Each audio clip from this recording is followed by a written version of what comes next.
Hello again. We're going to cook. I'm going to make some chicken fried rice, okay? First, let's saute the garlic. I love a lot of garlic on my fried rice.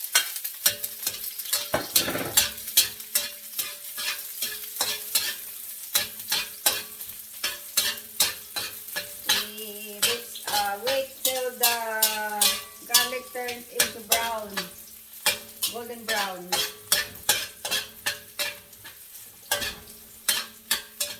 Then let's add, I have here chopped chicken, already marinated.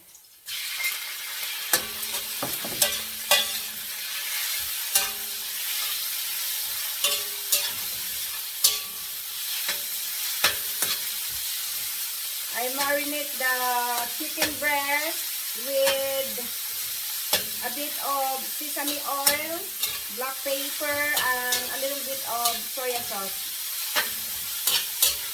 Let's continue cooking the chicken breast.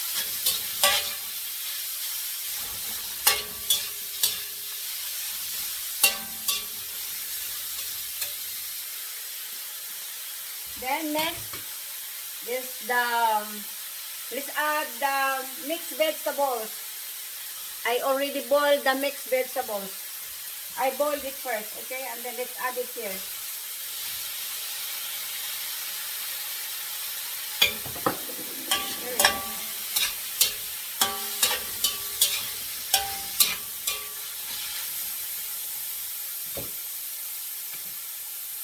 And then the rice, leftover rice.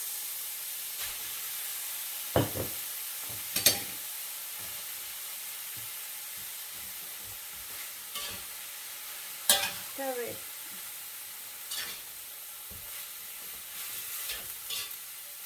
Siwaran, dahil inkirog. Look at that.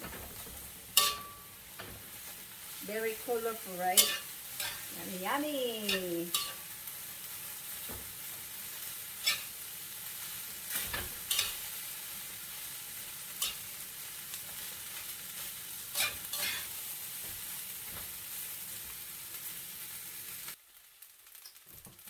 Now I'm going to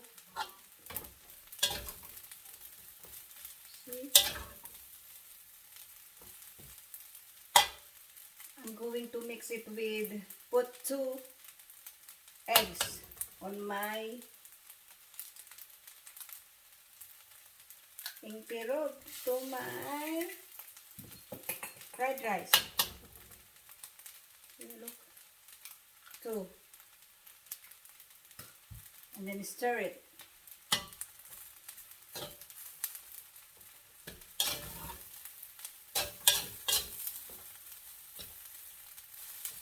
At the same time, I'm going to season it with some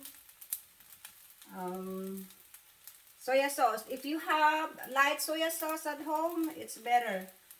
I would like to add a bit of soya sauce to add some colors on the fried rice. Like that. Okay.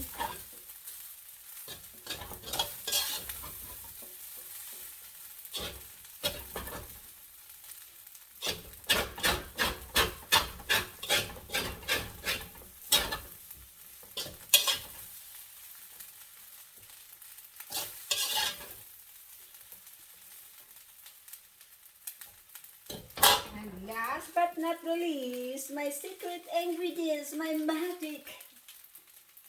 Rana has magic, a little bit of magic syrup. Okay, there you go.